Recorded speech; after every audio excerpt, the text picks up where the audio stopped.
mana yang dikandungkan dalam bukunya yang ketiga, yang terbaru, iaitu masa depan strategik kebangkitan Islam.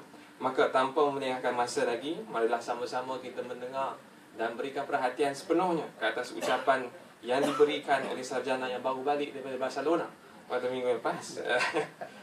Dengan segala hormatnya majlis mempersilakan Profesor Madya Dr. Zulkifli Hasan, Dekan Fakulti Syariah Undang-Undang, merangkap Yang di-Pertua ABIM Negeri Sembilan. Dengan segala hormatnya majlis mempersilakan. Memerlukan stamina yang luar biasa sebab saya ada 50 slides. Saya ada 50 slides, saya ada 1 jam. Dan saya cuba habiskan lebih kurang dalam sebelum 1 jam lah. Jadi 1 slide 1 minit, insyaAllah. Tidak lebih daripada 20,000 patah perkataan. Okey. Pelajar semua, saya akan cuba bawa semua meneroka ke dunia, back to the future pada hari ini. Sebab apabila kita berbicara tentang masa depan, okey, ke masa depan ini boleh kepada 3 kategori masa depan.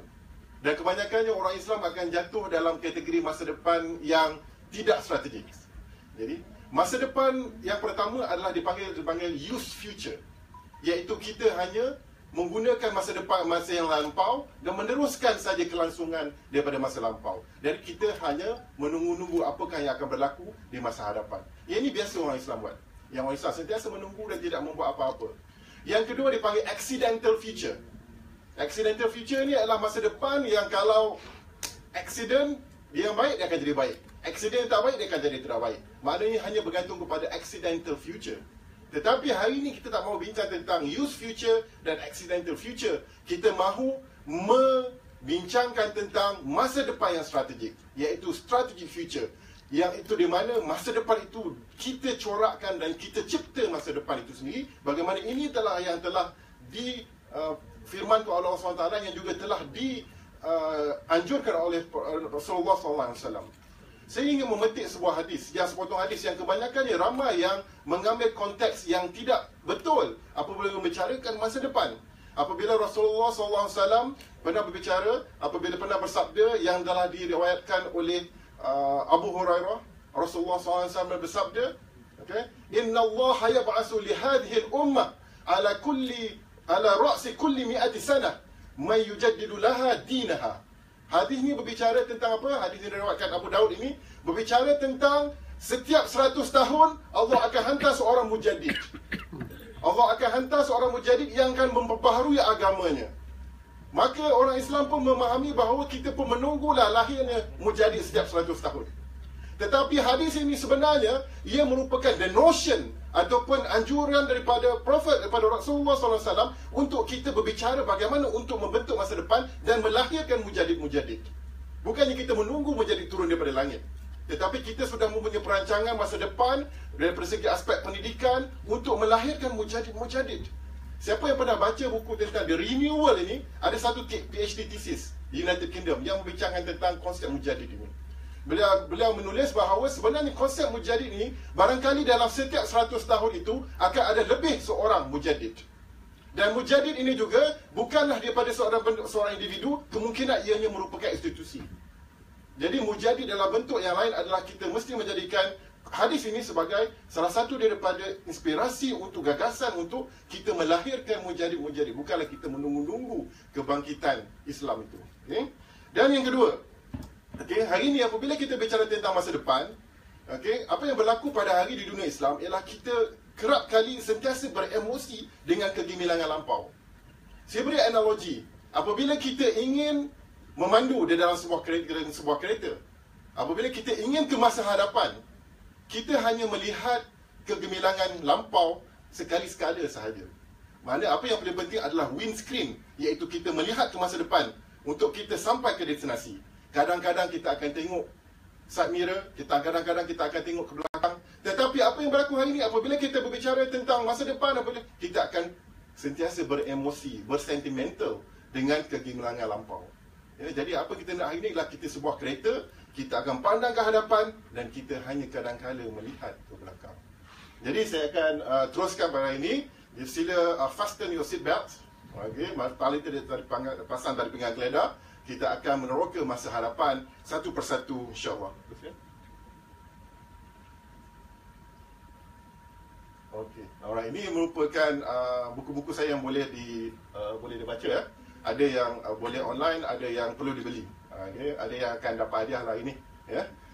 Boleh lihat dalam saya punya website yang sebelum ini dalam bentuk blog saja, dan saya telah updatekan tahun ini dan telah meluncurkan peluncuran Web of Knowledge ni yang alhamdulillah diluncurkan, saya buat sendiri, alhamdulillah. Dan ini semua penulisan saya ada dalam ni kecuali yang melanggar hak cipta. Jadi melanggar hak cipta saya tidak upload di dalam website ni. Alhamdulillah blog saya telah menang pada tahun 2012 sebagai blog terbaik universiti di Malaysia. Pensyarah-pensyarah universiti telah menangi blog terbaik hadiah pertama. Dan ini telah pun di-upgradekan menjadi Web of Knowledge. Dia ada buku ni. Saya teringat kepada kata-kata daripada Paramoidia Anantatawe apabila mengatakan bahawa orang boleh bijak setinggi langit tetapi ianya tidak akan dikenang. Tetapi apa yang buat kita untuk dikenang adalah menulis. Kerana menulis itu adalah untuk keabadian. Itu dikatakan Paramoidia Anantatawe. Okey, teruskan. Okey, inilah saya nak mulakan, iaitu the best way to predict the future is to create it. Untuk mencipta, the best way untuk kita mengenal masa depan adalah kita sendiri yang mencipta masa depan itu. Jadi kita akan lihat, sebelum kita mencipta masa depan, kita akan lihat apakah yang berlaku dan akan berlaku pada masa hadapan. Para pelajar yang dirahmati Allah sekalian, para tetamu yang dirahmati Allah sekalian, pada tahun 1970, Alvin Toffler telah pun menulis dalam buku dia The Future Shock. Dia menjangkakan apa yang berlaku pada abad ke-21. Dan pada tahun 1980, beliau menulis lagi di buku dia The Third Wave, yang menceritakan apakah yang akan berlaku pada hari ini, dan semuanya hampir benar berlaku. Seperti Nostradamus, kata-kata Alvin Toffler. Okay, the third wave, apabila the first wave ialah, dia kata the first wave adalah industrial, dipanggil sebagai industrial age. Okay, the second wave is the information age. Dan hari ini kita berada di third wave, iaitu kita berada di gelombang ketiga. Okay, di gelombang ketiga masa depan. Dan ini akan mengubah kebanyakan gaya hidup manusia. Ya? Kita teruskan. Tapi apa yang berlaku ialah, dia dalam masa depan ini, apa yang berlaku ialah, kalau kita lihat buku-buku ni, hari ini saya rasa lebih daripada 40 buah buku yang saya cuba bawa pada hari ini. Okay, buku tu semua ada ke saya bawa, tebal lah kat sini, kan? Okay. Buku-buku koleksi yang saya telah develop sejak daripada 2005 lagi, yang develop berbicara tentang masa depan. Okay, dalam buku The Future of Political Islam ini, Graham Fuller mengatakan bahawa masa depan Islam adalah ditentukan di antara golongan struggle between the liberal Islamists dan juga the conventional ataupun the extremists. Itu yang dia punya hipotesis. Adakah ianya benar? Kita tak tahu. Di dalam buku yang kedua, The Failure of Political Islam, bagaimana Olivier Roy, seorang sarjana daripada Perancis, telah mengkritik bagaimana kegagalan political Islam. Kemudian melihat bagaimana kegagalan di Iran, di Afghanistan. Ini buku yang separuhnya kita baca untuk melihat bagaimana analisis yang begitu kritikal terhadap political Islam. Buku yang ini adalah Samuel Huntington, buku The Clash of Civilization. Saya rasa buku ni sangat famous. Semua orang dah baca, saya rasa. Betul tak? Okay. The Clash of Civilization ialah berbicarakan tentang, pada hari ini, the Clash of Civilization ialah between di antara the East and the West. Selalu kita bicara tentang the East and the West, the North and the South. Sekarang kita bincang tentang the East and the West. Dan dalam buku The Clash of Fundamentalism oleh Tariq Ali ni, beliau menulis sebuah buku yang sangat menarik. Siapa yang baca buku novel dia, The Saladin, menarik. Apabila novel ini menceritakan tentang, saya galak untuk baca buku-buku novel daripada Tariq Ali. Dan The Clash of Fundamentalism menceritakan bagaimana pada hari ini adalah dunia sekarang ini sedang bertentang dengan clash of fundamentalism. Sama ada fundamentalism dari segi religious ataupun sekular. Dan akhir sekali adalah buku tentang The Crisis of Islam. Saya bawa contoh-contoh buku-buku yang begitu signifikan untuk lihat bagaimana untuk kita kritikal terhadap apa yang berlaku dalam dunia hari ini. The Crisis of Islam ditulis oleh Bernard Lewis, seorang historian di Columbia University. Beliau menceritakan bahawa bagaimana Islam pada hari ini gagal ataupun tidak compatible, tidak selari dengan modernity. Tidak selari dengan modernity. Jadi inilah realiti yang kita hadapi hari ini. Kita dikritik, Islam itu tidak mampu untuk mendepani abad ke-21 ataupun tidak mendepani cabaran masa depan. Teruskan. Okey, inilah saya nak bagi contoh. Ini merupakan apa yang dilihat oleh okey, oleh orang luar daripada Islam. Ini yang saya merasakan pengalaman saya apabila memberikan syarahan di semasa di Amerika dan juga memberikan syarahan kita panggil road show di seluruh Jepun, mewakili Malaysia pada itu untuk membicarakan tentang Islam di Jepun. Saya masih ingat lagi ketika salah sebuah universiti di Iwate University, ketika ada ramai profesor-profesor dan ramai pelajar-pelajar siswaza di Jepun, dan saya memohon mereka sebelum saya memberikan syarahan, saya memohon mereka untuk mengemukakan apakah yang mereka faham tentang Islam. Dan seorang perempuan bangun. Okey, dia mengatakan, saya faham bahawa Islam boleh kahwin 4. Itu yang dia faham. Ada seorang perempuan bangun, dia faham bahawa Islam ini tidak adil kerana faraid lebih kepada lelaki. Seorang bangun, lelaki, dia kata Islam ni merupakan Islam agama yang keras. Kerana apa? Memotong tangan, merejam, okey, dan memancung, membunuh. Okey, dan banyak lagi. Semuanya itu adalah semua tidak ada satu pun, okey, tidak ada satu pun pandangan yang begitu positif tentang Islam. Apabila saya berada di Amerika, benda yang sama. Mereka mempersoalkan tentang hudud Islamic Criminal Law. Mereka mempersoalkan kenapa LGBT tidak dibolehkan dalam Islam, sedangkan itu merupakan hak asasi manusia yang natural, yang semula jadi. Jadi tuan-tuan, kalau kita tengok, inilah yang dimomokkan dan difahami oleh dunia luar tentang Islam. Tetapi yang baiknya itu tidak di-highlightkan, dan ini adalah kegagalan umat Islam untuk melihat keindahan Islam itu sendiri. Teruskan. Okey, panjang ya. Alright, saya bawa buku-buku ini, tuan-tuan, kalau pelajar semua kalau nak baca, boleh cari buku-buku ni semua buku-buku yang propaganda.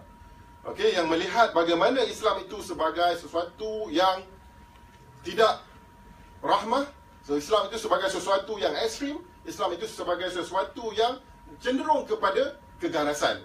Buku ditulis oleh Islamophobia, The Age of Jihad, While Europe Slept dan sebagainya ini adalah semua yang menceritakan bahawa agama Islam ini kearahnya adalah ke arah keganasan, ke arah kepada terorisme, ke arah kepada semua berlaku jenayah-jenayah yang ada di muka bumi ini.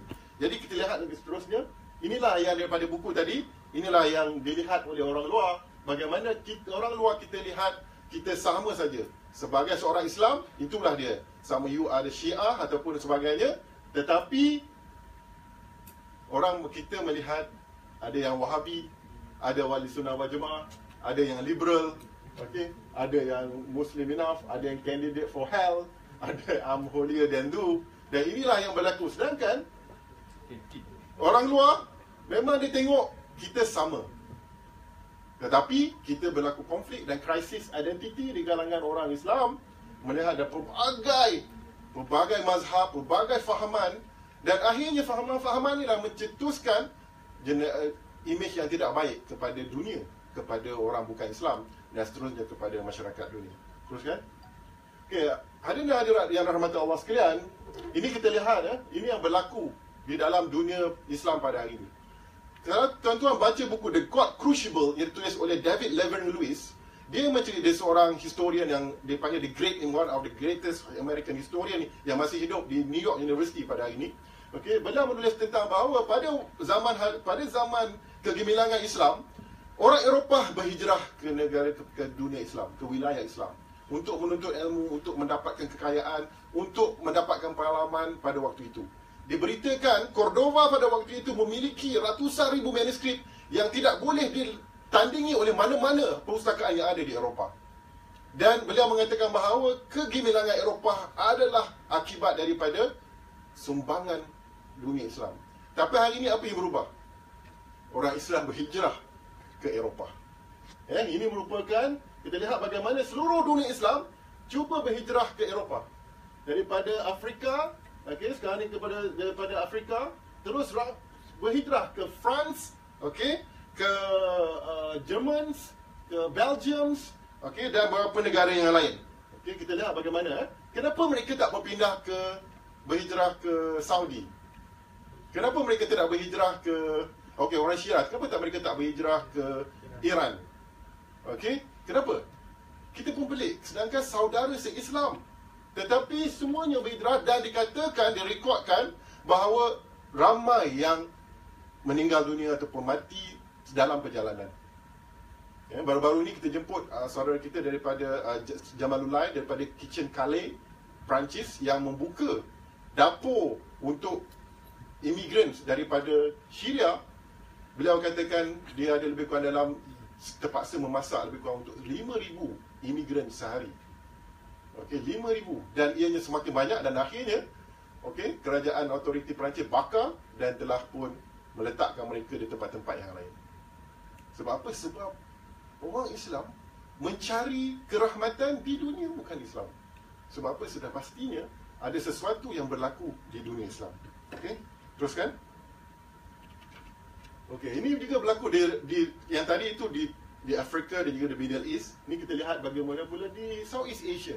Apabila Rohingya, apabila isu Rohingya, mereka akan berhijrah ke Malaysia dan sebagainya Malaysia.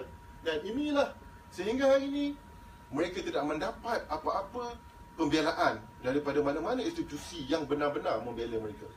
Di antara isu utama di dalam kes Rohingya ini adalah citizenship, kewarganegaraan. Kita lihat bagaimana OIC tidak mampu untuk menangani isu ini dan tidak mampu memainkan peranan untuk melihat, untuk menangani isu Rohingya yang begitu dekat di hati kita. Yang begitu dekat di hati kita. Ya? Teruskan. Dan yang seterusnya ni yang terkini, iaitu di Yaman Crisis. Kita tengok Yaman Crisis. Ya? 13.1 juta rakyat, half of the population doesn't have access to safe water and sanitation. Dan sekiranya tidak ada apa-apa yang berlakukan di Yaman, mereka akan mengalami krisis kemanusiaan yang sangat luar biasa. Okey, sebab apa? Sebab keadaan yang begitu menakutkan, yang begitu mengerikan apa yang berlaku di Yaman. Dan akhirnya apa yang berlaku, mereka ini akan keluar dan mereka akan berbuat apa saja untuk survive di dalam kehidupan. Inilah dunia Islam yang ada pada hari ini. Saya tak nak mahu sangat terlalu negatif. InsyaAllah kita akan positif sedikit selepas ini. Sebab nampak sangat negatif ceramah syarahan hari ini. Okey, ini juga ISIS, okey, ISIS, Daesh dan sebagainya. Saya rasa kita boleh teruskan. Okey, sekarang ni boleh kita nak positif sikit. Okey. Welcome to the future. Okey, welcome to the future. Jadi tuan-tuan dan puan-puan, hari ini kita nak bicarakan tentang apa yang akan terjadi di masa hadapan. Ya. Di dunia barat, mereka sudah ada Center for Future Studies. Mereka sudah ada Singapore, mereka sudah ada Center for Strategic Future Studies. Tapi kat Malaysia kita belum ada lagi. Okay? As to the best of my knowledge. Kita tidak ada lagi kajian masa depan. Kerana kajian masa depan ini sangat penting. Kita lihat bagaimana Singapura berjaya pada hari ini adalah kerana mereka mempunyai kajian masa depan yang sangat baik dan akhirnya mereka dapat mendepani pada masa depan itu. Apabila mereka memanggil ramai futurist yang hebat di dunia untuk membantu mereka mengkaji masa hadapan. Di antaranya mereka memanggil Suhail Inayatullah, salah seorang daripada futurist yang hebat, ya, yang datang ke USIM, Suhail Inayatullah. Kita lihat bagaimana Alvin Toffler, John Nesbitt dan ramai lagi yang merupakan futurist yang mengkaji masa depan. Dan kebanyakannya kajian-kajian mereka ini adalah berasas dan menghasilkan sesuatu yang bernas dan mereka bersedia. Saya akan ceritakan pada hari ini bagaimana mereka bersedia untuk mendepani masa depan apabila mereka bersaing dengan China pada hari ini. Ya, satu persatu. Teruskan. Inilah buku-buku yang saya katakan bahawa boleh membuka minda semua untuk menelusuri masa depan. Okey, buku yang pertama ialah buku daripada Michio Kaku. Dia tidak kaku, tuan-tuan. Okey. Michio Kaku ni salah seorang profesor fizik yang paling hebat di dunia. Beberapa kali datang ke Malaysia, beliau di New York University. Tuan-tuan, bila saya cakap semua profesor-profesor hebat ni, Nobel laureate semua ada kat Amerika, tuan-tuan. Ini menunjukkan bahawa tamadun dunia adalah tamadun di Amerika. The world civilization is American civilization sekarang ini. Kerana kalau kita sebut semua adalah di Amerika. Dan Profesor Michio Kaku dalam buku dia, ada banyak buku dia, boleh tengok video-video Michio Kaku ni. Alright. Apabila beliau mengatakan beliau telah menemuramah lebih 3 orang saintis di seluruh dunia. Saintis yang Nobel laureate. Apakah yang akan berlaku di masa hadapan? Dan beliau menemubual semua dan beliau menulis dalam buku ini menceritakan pada masa hadapan apakah kajian-kajian yang sedang dilakukan yang akan mengubah kehidupan dunia pada masa akan datang. Tuan-tuan, kalau tuan baca buku ni, tuan-tuan rasa dalam masa 10 atau 20 tahun akan datang, kita akan jadi seumpama Star Wars. Macam Star Wars. Sebab kajian-kajian yang sedang dilakukan, tetapi di Malaysia, kita bicara tentang benda-benda yang kecil. Bicara tentang penampar makeover. Kita berbicara tentang yang terlalu kecil. Benda-benda yang tak semenggah orang pihak tu kan. Benda-benda yang terlalu kecil kita bicarakan dan akhir meleleh-leleh membuang masa 24 jam membuang masa. Sedangkan kalau tuan-tuan baca buku ni, seluruh dunia terutamanya di Amerika mengkaji benda-benda yang akan mengubah dunia. Sebagai contoh, salah satu daripada kajian ialah pada masa akan datang kita tak perlu lagi belajar bahasa. Kerana apa? Mereka akan mengeluarkan satu contact lens yang ada 150 bahasa, dia akan translate immediate translations. Dia umpama Star Wars, umpama Star Trek. Maknanya apabila kita jumpa alien, dia akan translate. Kata-kata. Maknanya tak perlu lagi belajar bahasa. Itu di antara pendekatan. Kemudian ada banyak. Kalau tuan-tuan baca macam mana, maka kita dah tak boleh bincang bicara benda-benda kecil. Kalau ada kes-kes over ke kes-kes yang lain, kita tak akan bicara. Kalah bola ke, kita tak bicara. Sebab kita tahu bahawa benda yang penting perlu kita bicarakan. Dalam buku ni, The Age of the Unthinkable pun, Masya Allah, buku ni sangat menarik. Bagaimana pada hari ini adalah dia menceritakan bahawa dunia yang kita tak terfikir pun akan berlaku. Apa yang akan berlaku pada masa akan datang. Dan ini yang telah berlaku pada hari ini. Ya, buku yang ditulis oleh, dia saya kata Alvin Toffler tadi. Daripada 1970 dia tulis Future Shock. 1980 dia tulis Third Wave. Kemudian dia telah menuliskan buku Revolutionary Wealth. Dan tahun ni dia mati. Okay. Dia tak sempat nak buat buku yang lain. Okay. Dia meninggal dunia pada tahun ni. Dia jadi one of the greatest futurist telah meninggal lah, Alvin Toffler. Okay, kebanyakannya pemikir-pemikir hari ini, Bill Gates, Zuckerberg dan semuanya, mereka membaca buku Revolutionary Wealth, Future Shock and Third Wave. Dan mereka yang mengikuti perbincangan future studies ni, mereka terkehadapan. Sebab mereka tahu bahawa apa yang akan terjadi pada masa hadapan dan mereka sudah mempersiapkan persediaan. Okay? Dan sebenarnya buku World is Flat dan juga Mindset oleh John Naisbitt. Jadi ada beberapa orang yang saya perkenal pada hari ini, kita boleh terus mencari mereka. Bagi bacaan-bacaan mereka, sebenarnya mereka ini seorang pengkaji yang sangat baik kerana mereka membawa fakta-fakta dan mempunyai satu data yang sangat baik untuk mereka menceritakan ataupun merancang masa depan. Okay, seterusnya. Okay, kita teruskan menuju gerakan global. Teruskan. Okay. Alright. Yang ini merupakan dunia yang pertama tadi tentang masa depan. Yang sekarang ni yang pertama saya nak ceritakan, yang kedua ialah kita berada di dalam liquid modernity. Ya, dia panggil liquid modernity. Dalam liquid modernity ni dia hari ni perbincangan dia tinggi sikit. Okey, dalam liquid modernity ni dia menceritakan bahawa dunia akan berubah terlalu cepat kerana modernity itu telah cair, liquid yang telah cair, liquid modernity. Jadi kita kena pantas berubah. Jadi isunya di sini, adakah kita ataupun umat Islam bersedia ataupun adakah selari dengan modernity? Jadi apakah peranan orang Islam, peranan dunia Islam untuk dengan modernity? Dan perbincangan modernity, post-modernity dan juga alternative modernity ini merupakan perbincangan wacana-wacana dibincangkan pada hari ini. Dan saya rasakan ada tak kalangan-kalangan yang biasa dengan wacana-wacana modernity, post-modernity dan alternative modernity? Wacana-wacana sebegini yang begitu segar pada saya lah. Okay?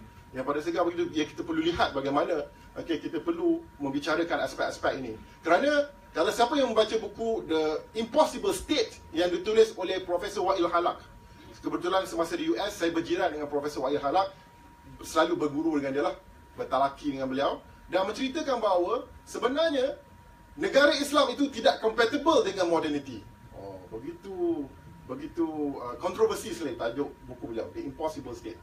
Dan ini pasti kalau kat Malaysia mungkin ada yang akan dikafirkan. akan dikafirkan. Ya? Profesor Wa'il Halak kata sebab modernity itu, karakteristik modernity itu sendiri tidak sesuai dengan Islam. Jadi apa yang perlu lakukan ialah kita kena create alternative modernity. Okay, tetapi Barat sekarang sudah bicara tentang postmodern, tetapi kita perlu bicara tentang alternative modernity and alternative postmodernity. Terus ya? Okay, inilah tuan-tuan, puan-puan, hadirin dan hadirat Allah sekalian, kita berada di 4 Industrial Revolutions. 4 Industrial Revolutions, semua berbicara tentang 4 Industrial Revolutions.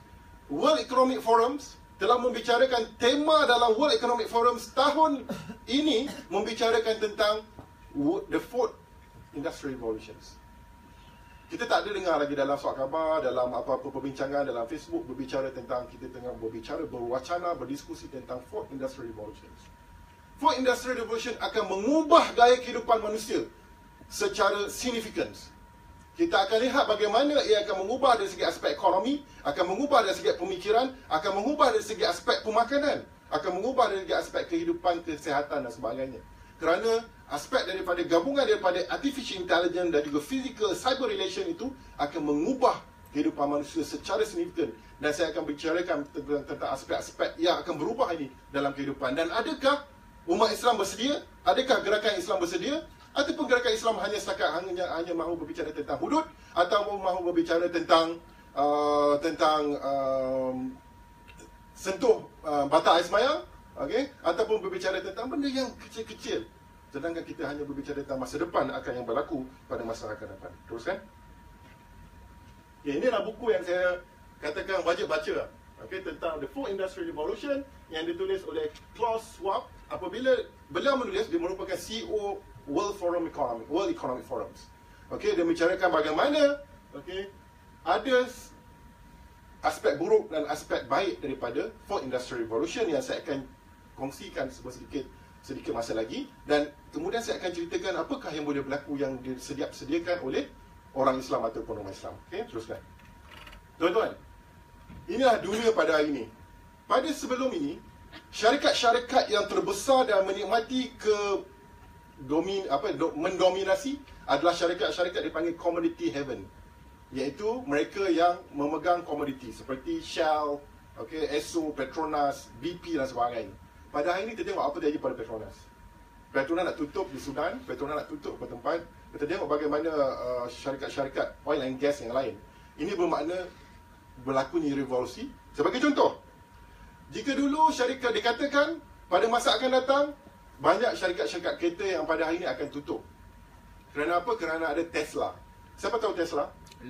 Tesla akan mengeluarkan electric car yang sangat-sangat environmental friendly, yang sangat-sangat jimat dan sangat-sangat murah, dan semua orang akan tidak membeli lagi kereta-kereta syarikat-syarikat kereta yang lain dan sebagainya. Yang kedua, kita tengok Facebook. Facebook sebelum ini, kalau kita nak jual sesuatu, media nak jual magazine ataupun apa-apa majalah, kita mesti ada konten yang baik. Tapi Facebook tak ada konten je. Tetapi semua orang melanggan Facebook. Malahan konten itu diisi oleh orang yang melanggan Facebook. Itu tak akan berlaku pada zaman dulu.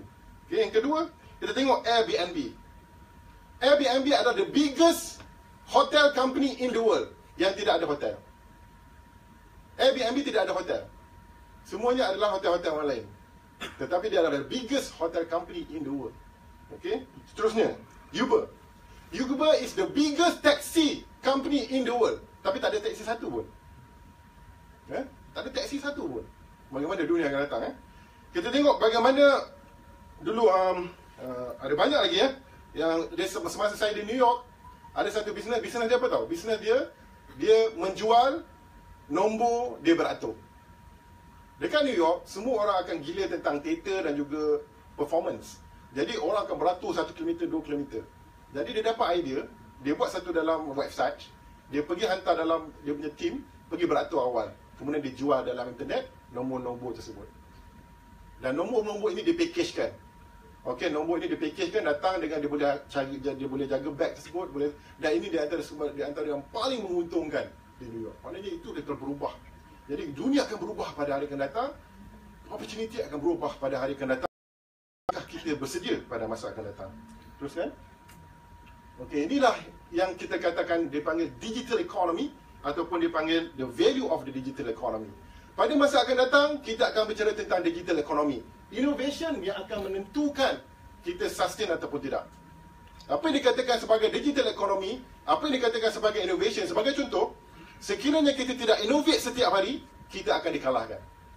Kalau kita lihat Facebook, setiap hari, setiap bulan kita akan tengok ada sajalah buku ni yang menceritakan tentang ketidaksamarataan di antara bangsa-bangsa.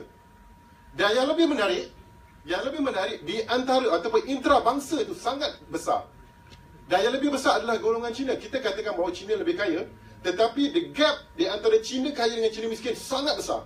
Malah lebih besar daripada orang Cina dan orang Melayu dan orang India. Dan gap di antara ketidaksamarataan di antara orang Cina, orang India dan orang Melayu sangat besar.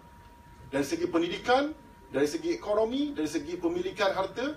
Dan ini adalah yang diceritakan dalam The Color of Equality. Di dalam buku ni lebih sedikit berat. The Price of Equality, Joseph Stiglitz. Saya mengikuti ceramah beliau di New York, di Columbia University. Saya tak pernah miss ceramah syarahan beliau.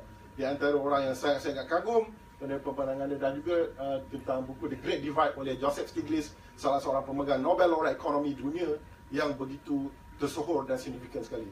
Dan beliau menceritakan bahawa dunia pada hari ini adalah dunia yang tidak sama rata, dan diperlukan lakukan sesuatu untuk membuat sesuatu. Dan di Columbia University ada partner dia panggil Profesor Jeffrey D. Sachs, yang seorang developmentalist yang mengkaji bagaimana untuk eradication of poverty dan sebagainya. Jadi tuan-tuan, kalau kita dah sibuk dengan ni, kita dah tak sibuk lah dengan isu-isu kecil lagi lepas ni. Ya, saya nak bawa kepada tuan-tuan pelajar terutamanya, kita kena berbicara tentang membaca benda-benda yang besar, yang akan akhirnya kita sudah tidak mahu lagi membicarakan benda-benda yang kecil yang akan dibicarakan oleh orang-orang kecil, kerana kita mahu menjadi orang-orang besar. Kerana orang-orang kecil itu selalu saja akan diperkotak-katikkan, akan ditipu semasa PRU. Okey, teruskan. Okey. Teruskan. Okey, alright. Inilah sebagai contoh Ini Oxfam dan juga World Bank Groups. Okey. 64 orang jutawan memiliki separuh 50%, dan 767 orang hidup kurang daripada USD 1.9 US dollar sehari. Yang itu dipanggil sebagai sangat miskin. Dan apa yang lebih merumitkan, kalau tuan-tuan baca OIC Economic Outlook, setiap tahun OIC akan mengeluarkan, walaupun dia OIC dia tak buat kerja, tapi dia mengeluarkan, sekurang-kurangnya dia mengeluarkan satu laporan dipanggil OIC Economic Outlook. Saya nasihatkan tuan-tuan baca dan download dokumen tersebut. Setiap tahun dia diceritakan performance of each OIC countries. Okey, daripada 57 negara OIC, 1/3 adalah negara yang sangat kaya dan 2/3 adalah negara yang sangat miskin, ataupun negara yang dipanggil miskin propaganda. Dia panggil, dalam World Bank dikatakan HIPC, dia panggil heavily indebted poor countries. Dalam berhutang banyak, miskin pula, propaganda. Itu HIPC, terjemahan saya. Okay. Dalam 1/3 yang kaya, ini bermakna bahawa inequality di antara negara-negara Islam itu juga adalah sangat-sangat tinggi. Sedangkan Allah SWT mengarahkan kepada semua hamba-Nya untuk mengagih-agihkan kekayaan. Tetapi ini yang kita tidak lakukan pada hari ini.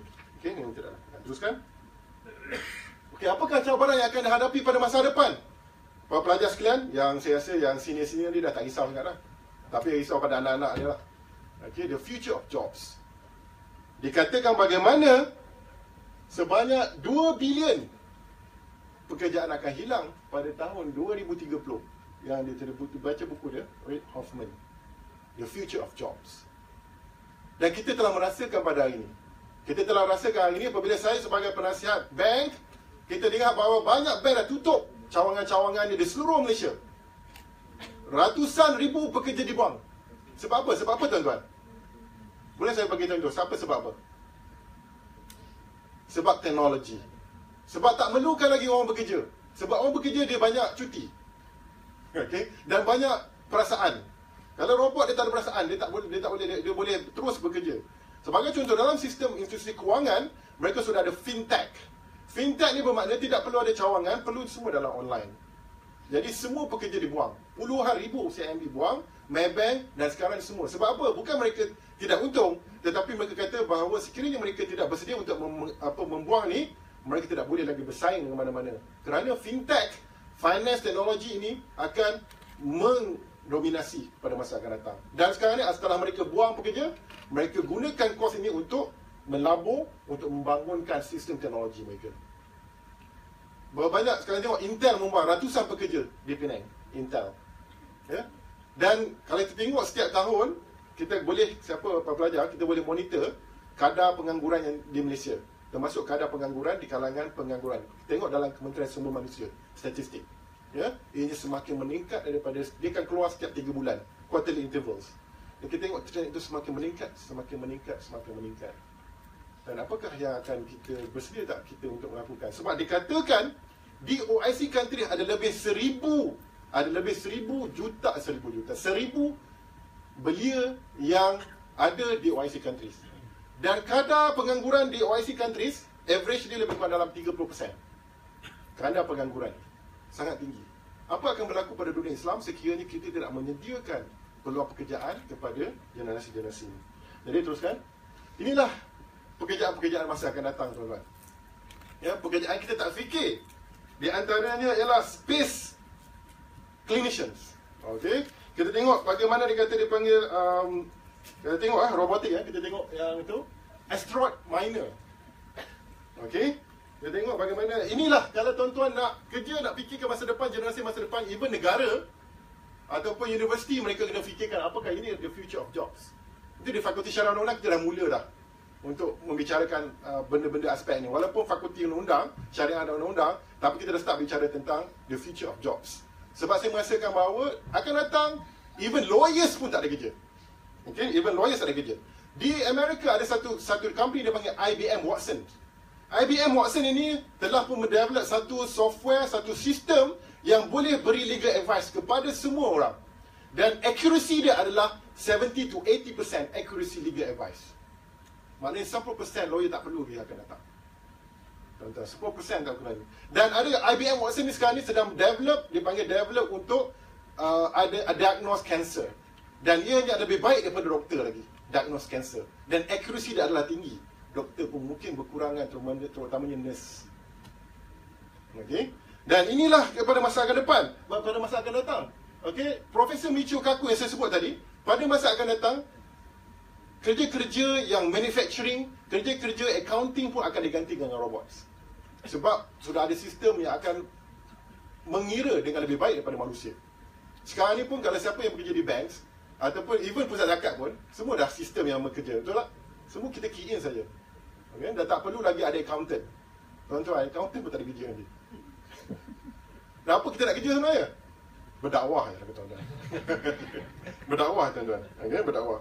Kita tengok yang saya menarik kita tengok dietitian, nutritionist, dia ada beberapa pekerjaan yang sehingga hari ini dia akan relevan. Dia ada pekerjaan, dia antaranya guru. Okay, dia sehingga hari ini pada guru. Itu pun, tuan-tuan, sekarang kita ada Han Academy. Siapa yang tengok Han Academy? Oh tak tengok internet Han Academy dia akan menyediakan silibus daripada preschool sehinggalah universiti, yang tak perlu pergi universiti, yang kita boleh, kalau kita ikut, dia sangat menarik dan kita boleh grad seperti pada universiti lain. Sebab dia akan sekarang ni dalam proses untuk translate kepada puluhan bahasa. Okey, anak tuan-tuan kalau ada anak kecil-kecil, dia boleh tengok Han Academy. Bagaimana mereka creative thinking, innovation dan sebagainya di dalam Han Academy. Jadi, tuan-tuan, dunia akan datang memang tak ada kerja. Okey, saya pun risau anak-anak saya ni. Jadi saya kena buat peluang pekerjaan mereka. Saya kena jadi majikan kepada anak-anak saya, insya-Allah. Okey, teruskan. Dan seterusnya ialah revolusi sosial. Kerana apa? Kita melihat bahawa pada hari ini kita berlakunya revolusi sosial di mana pendapat awam ditentukan oleh sosial media. Okey? Sekarang ni sosial media menentukan. Kalau tengok revolusi di Tahrir, yang menentukan itu adalah kebanyakannya adalah dipanggil revolution, Facebook revolution. Kenapa Erdogan selamat? Mungkin ini bukanlah nanti syirik pula. Kenapa? Sebab Erdogan sempat untuk FaceTime beberapa minit sebelum, dan rakyat sempat turun untuk menggagalkan berlakunya kudeta di Turki. Ya, dan social media very powerful. Revolusi sosial. Kalau tak sempat FaceTime, rakyat tak sempat turun, kemungkinan sudah hayat Erdogan tidak ada. Okey, sebab apa? Sebab tak sempat rakyat nak turun. Okey, apabila Erdogan FaceTime dalam beberapa minit, semua orang azan seluruh Turki dan rakyat turun, ada yang mati dibunuh, ada yang digelit dan sebagainya, tetapi atas dasar apa? Communication, atas dasar apa? Revolusi sosial. Revolusi yang berlaku di Tahrir, revolusi Jasmin, semua adalah revolusi sosial. Ini yang pada hari ini yang akan kita depani pada hari ini. Kita teruskan. Okay. Dan akhirnya ialah, kalau kita tengok, dunia pada hari ini, apabila adanya revolusi sosial, pendapat awam itu dipengaruhi oleh sosial media, kita akan lihat bahawa dunia hari ini sedang mengalami keributan politik dan tahap kepercayaan rakyat kepada kerajaan adalah sangat rendah. Itu memang menjadi benda yang biasa. Iaitu dunia negara maju, tahap kepercayaan kepada negara, kepada kerajaan, bukan negara, kepada kerajaan adalah rendah. Okey, tetapi kepada NGO adalah tahap yang tertinggi. Jadi kita boleh lihat pada masa ini, kalau orang tak percaya kerajaan, NGO yang akan ke hadapan. Alvin Toffler dalam buku dia Revolutionary Wealth, dia ada membicarakan tentang proses kelambatan ataupun kelajuan sesuatu untuk berubah, yang akan menentukan dia boleh survive dan dia boleh bersaing dengan dunia lain. Ya, dan biasanya yang paling cepat untuk berubahnya adalah corporations, iaitu company-company. Siapa yang berniaga dia tahu, dia terpaksa berubah, kan tidak, dia bungkus, dia berubah. Dan kedua adalah NGO. NGO adalah paling cepat berubah. Mereka akan sentiasa terkehadapan. Tapi ada beberapa institusi yang sangat lambat untuk berubah. Di antaranya kerajaan. Okey, dan yang kedua, gerakan Islam. Lambat nak berubah. Apabila kita ingin berbicara, mereka masih nak berbicara benda yang lain. Mereka nak bicarakan tentang seperti apa yang saya cakap tadi. Nanti saya dikafirkan pula. Takut saya ditanam nanti di jerat Cina. Jadi, tuan-tuan dan puan-puan, inilah kita nak tengok bahawa dunia pada hari ini adalah kepercayaan kepada NGO atau kepercayaan kepada civil society. Dan di dunia Islam, Profesor Timur Quran dalam buku The Long Divergence saya baru ni di Barcelona, Profesor Timur Quran mengatakan di antara faktor kelemahan Islam adalah weak civil society. Malahan kalau ada civil society, the Muslim rulers suppress ataupun menindas civil society tersebut. Jadi kalau kita nak kuat, kita kena kuatkan civil society di dalam negara sesebuah negara. Okey, teruskan. Saya nak habis dah sebelum saya punya fasa mukadimah, saya nak habis dah. Belum. Okey, teruskan. Okey, ini outlook. Okey. Okey, krisis kepimpinan. Seterusnya krisis kepimpinan. Okey, dah setelah dalam tak percaya pada kerajaan, kita ada krisis kepimpinan. Kita lantik orang yang tak layak, walaupun di CGPA dia tinggi. Okey, tapi tak semestinya dia bagus. So, waktu tuan dah ada baca biasa di akhbar-akhbar dia kata, why boarding school produce bad leaders? Okey, saya tak katalah MCKK ke, Sedar ke, Star ke PKC ke apa. Tapi saya katakan bahawa ini dari UK, yang melahirkan Boris Johnson, yang melahirkan Tony Blair, yang melahirkan semua jenayah-jenayah perang. Okey, di Amerika yang melahirkan Donald Trump, yang melahirkan George Bush, yang melahirkan semua orang-orang yang dianggap sebagai orang-orang yang bodoh di kalangan orang Amerika. Mereka kata memang jadi joke saja. Okey, bagaimana orang-orang tersebut boleh ke hadapan, produce bad leaders. Pada hari ini, tuan-tuan, kalau kita nak keluarlah hasilkan pemimpin-pemimpin, kita tak boleh lagi hasil pemimpin yang bad leaders. Apa yang saya katakan bahawa ialah mereka tidak ada perasaan ataupun hati. Ya, apa berlaku krisis 2008, 1998 di Wall Street? Apabila berlakunya krisis ekonomi, dipanggil financial crisis. Siapa yang bertanggungjawab? Semua orang pandai, tuan-tuan. Siapa yang berada di Wall Street? Yang berada di Wall Street adalah pelajar-pelajar graduate daripada MIT, Harvard, Stanford. Mereka bijak-bijak, tetapi yang menghancurkan mereka. Jadi itulah dunia yang pada hari ini, iaitu excellence without soul. Iaitu excellence without soul. Okey, teruskan. Okay, dan akhirnya, sebelum ni, ini yang paling menarik. Okey, kebangkitan kuasa baru. Pada hari ini, kebangkitan kuasa baru, kerajaan lagi tidak. Dia kata, government always knows everything. Okey, government tahu semua. Okay, tetapi pada hari ini, kita ada satu dipanggil kebangkitan new power. Kita tengok Occupy Movement, the investigative journals, WikiLeaks yang mampu menjatuhkan pemimpin-pemimpin dunia yang bukan daripada kerajaan atau mana-mana, tetapi adalah melalui civil society ataupun gerakan civil. Occupy Movement, mereka buat Occupy Wall Street. Okay, investigative journal telah menjatuhkan banyak pemimpin-pemimpin. WikiLeaks yang sekarang ini terhenti, tetapi berjaya menjatuhkan ramai pemimpin dan membongkarkan banyak-banyak perkara-perkara yang akhirnya mampu menyaingi kerajaan-kerajaan yang kuat di dunia ini. Dan akhir sekali, yang saya rasakan bahawa ini sangat menarik, iaitu geopolitics. Geopolitics. Di dalam buku The Post-American World, saya sempat hadir beberapa syarahan Farid Zakaria, di New York, sebab dia merupakan New Yorker. Dan saya akui bahawa syarahan beliau sangat memukau dengan fakta-fakta yang begitu menakjubkan. Dengan tim researcher yang power. Dan ini yang tak ada. Kat dunia Islam tak ada tim research power. Biasa-biasa cakap, dia buat research sendiri dan cakap benda-benda yang dia punya konten dia satu je, yang lain tu semua cerita tipu-tipu semua. Semua hadis bid'ah, hadis dah falsu sama kayak. Kalau kita tengok, konten tidak ada, yang ada lawak sahaja. Dunia Malaysia terutamanya adalah sekarang ini sedang mempengaruhi satu gelombang lawak. Gelombang lawak yang akan menghancurkan kita kalau kita layan lawak tersebut. Sebab lawak yang tidak mampu membawa makna. Kita ada lawak intelektual. Tapi lawak intelektual selalu orang tak gelak. Okay, lawak yang intelektual. Ramai lawak intelektual yang macam Presiden Obama. Saya pun biasa dengar Obama punya speech. Memang banyak kelakar, semua orang gelak. Tapi dia lawak dia intelektual. Lawak dia yang begitu menakjubkan dan mengagum. Di antara, saya rasa di antara Presiden Amerika yang paling lawak adalah Obama. Okay. Kata-kata dia sentiasa menunggu ucapan. Dalam post-American world ini, dia menceritakan bagaimana tamadun Amerika akan jatuh digantikan dengan the rest of the world. Farid Zakaria mengatakan bahawa dalam pertama adalah rise of the Western, iaitu kebangkitan Eropah. Kemudian West itu telah diterjemahkan kepada the rise of the American.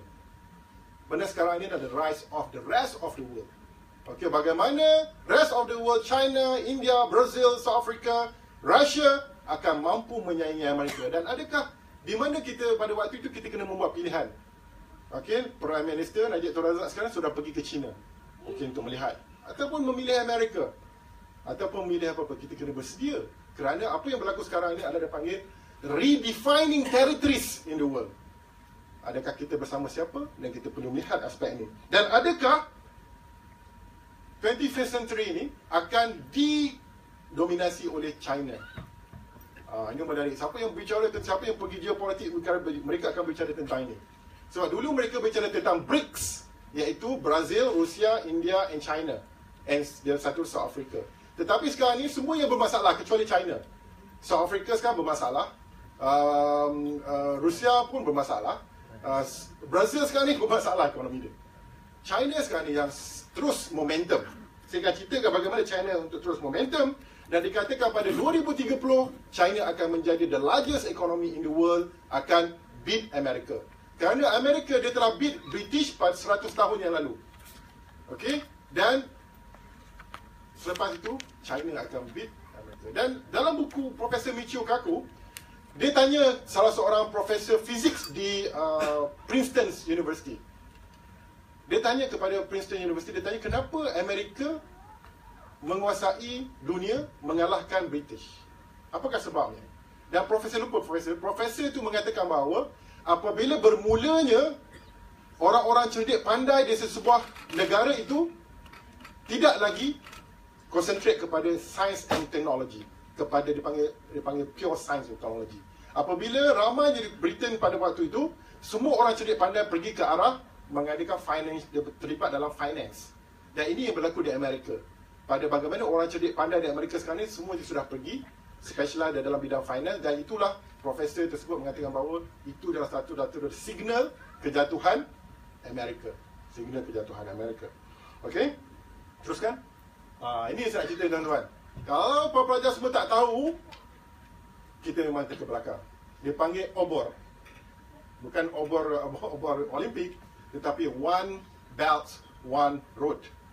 Pada dunia pada hari ini, GDP dunia lebih kurang dalam 75 trilion. 75 trilion. 29% adalah di North America, 27% di Asia, dan the rest lagi adalah di Europe. Okey, di Europe. Sekiranya berlaku ini, dia akan mengubah the new economic geography. Dia akan mengubah dunia apabila kita lihat okey, kita lihat di sini. 63% of the world population akan berada di dalam lingkaran ini China. Okey? Dan over 35% of the world merchandise trade akan dikonquer oleh jaringan ini.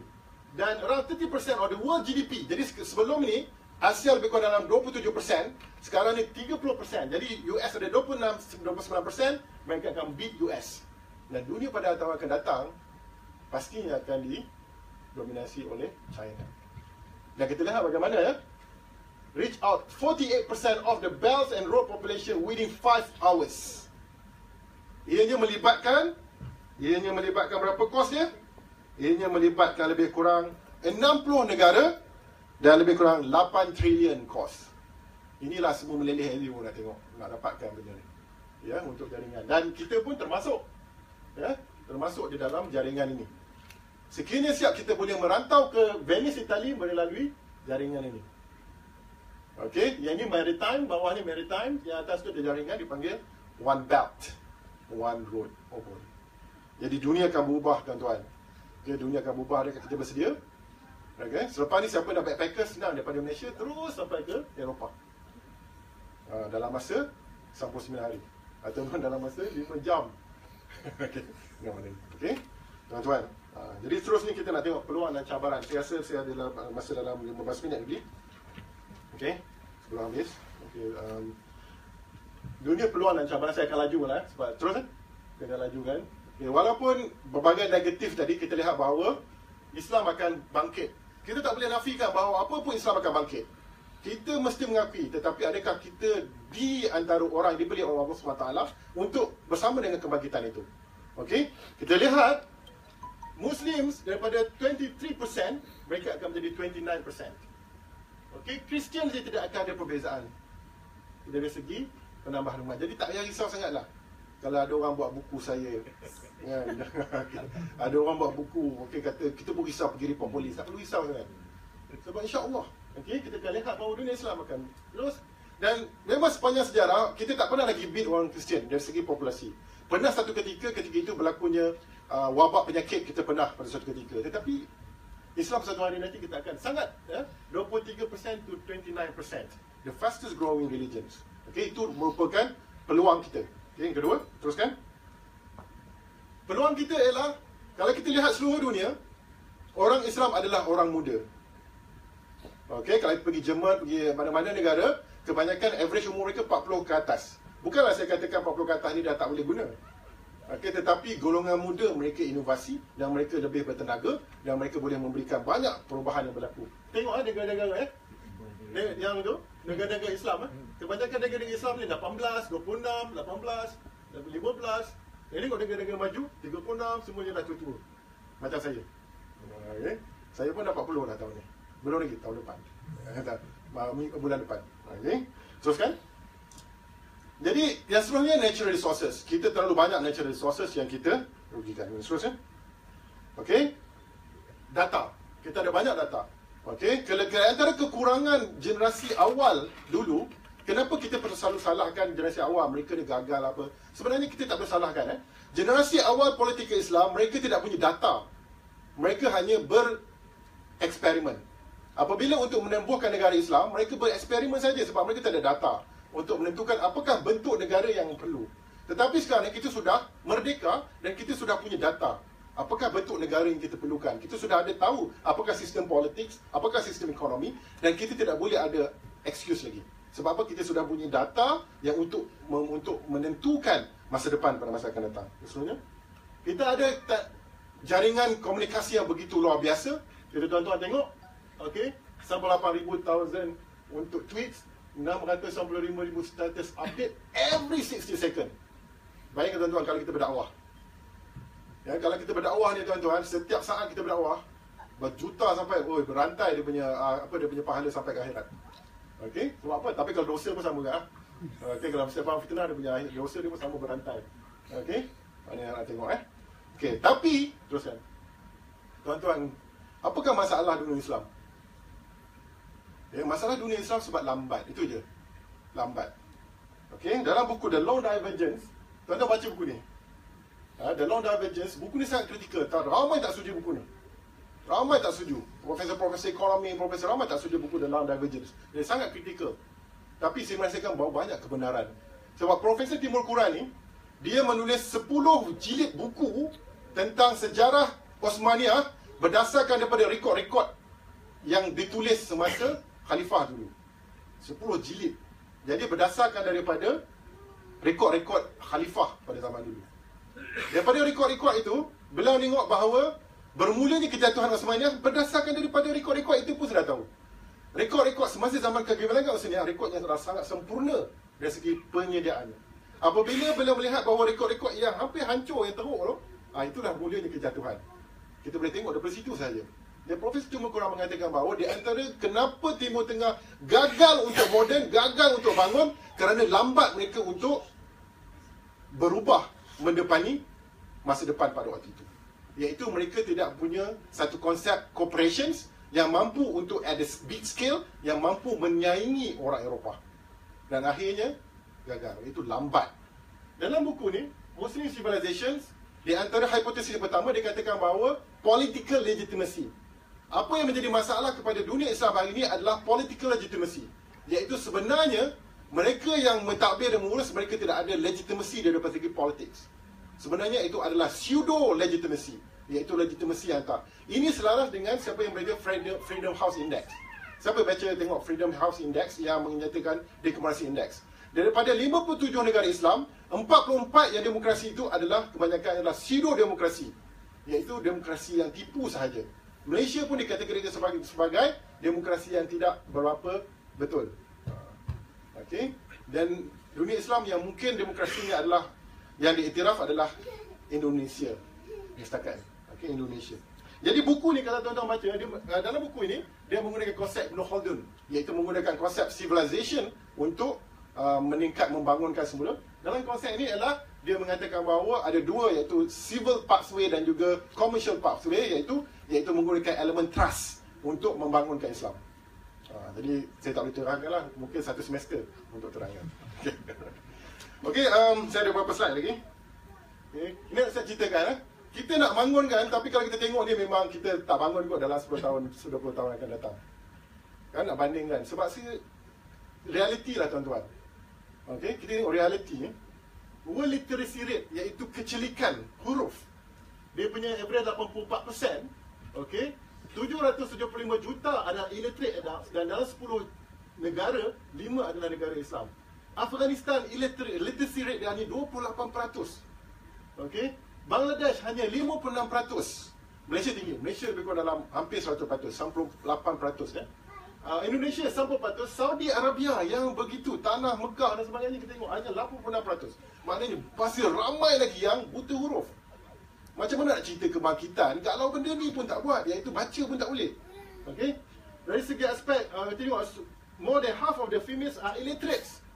Sebab kalau kita tengok World Economic Forum ataupun United Nations mengatakan bahawa the most important developmental components is that empowerment of women. Kalau rakyat tu women yang educated, negara maju. Sehingga kan dalam kajian mengatakan bahawa nak bagi pastikan syarikat-syarikat ni untung, kena ada lembaga pengarah perempuan. Perempuan memegang peranan, tuan-tuan. Kita terlalu tertipu. Katakan bahawa apabila perempuan memimpin, maka rugilah kaum. Dalam konteks yang lain, sebenarnya kalau tengok, kalau nak kira kan, banyak rugi kalau kita lantik lelaki. Berapa banyak negara yang hancur, kita lantik lelaki sebagai pemimpin. Berapa banyak negara yang penipuan, yang tidak adil, kita lantik hakim dia lelaki.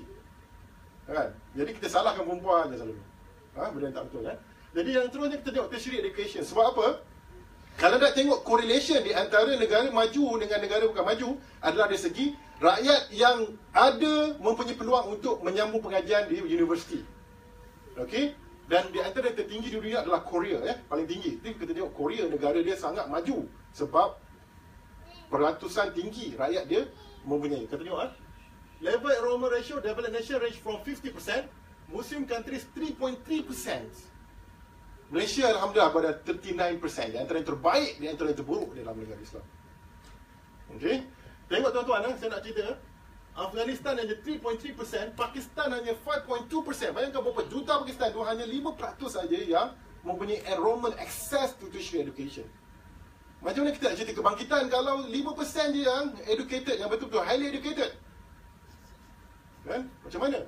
Kemudian kita tengok dari segi research dan sebagainya. PhD holders per million. Kita bagi contoh, ini dalam UNESCO punya report. PhD holders per million, European countries 3,000 to 5,000, Muslim countries less than 500. Pakistan 78, Bangladesh 51, Malaysia 154. Setiap 1 juta ada 154 PhD, setiap 1 juta ada 3,000 atau 5,000 PhD holders. Okey, itu belum cerita lagi penerbitan dan sebagainya. Teruskan. Okey, yang ni kemudian tengok OIC GDP. Okey, OIC GDP. Okey, OIC GDP hanya 3.2 trillion. While United States about 13.9 trillion. Dia hanya mewakili lebih kurang dalam 11% share in the world GDP. Sangat kecil. Maknanya 57 negara tadi, kalau lawan dengan US pun tak menang. Apatah lawan dengan Europe pun tak menang. Okey, lawan bola lah apatah lagi. Okay. Seterusnya kita tengok unemployment among youths. Alright, 26%. World Bank estimate that Arab region has to create over 100 million jobs by 2020. Kalau tidak, dia akan ada masalah sosial di dunia Arab. Akan berlakulah ekstremisme, keganasan dan sebagainya. Okey.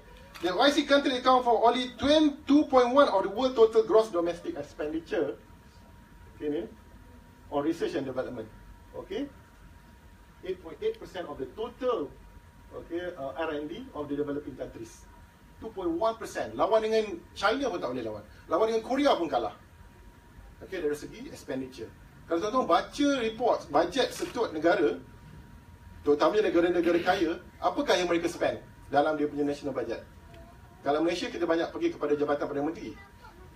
Tapi kalau di negara Arab, di negara kaya, Saudi, Kuwait, Bahrain, Qatar, apa yang mereka spend? Senjata. Billion of dollars senjata. Tapi ramai yang buta huruf. Okay? Dan kita tengok Index of Election World, 13 country ada demokrasi, 44 tak ada demokrasi. Okay, teruskan. Jadi sekarang ni kita pasang satu video. Ada satu video, pasang satu video. Lepas tu kita boleh, saya nak tamatkan lah. Saya ada lebih kurang dalam, kalau ikut jadual, ada lebih kurang dalam 10 minit. Okey. Ni cerita baru nak cerita masuk saya punya konten saya.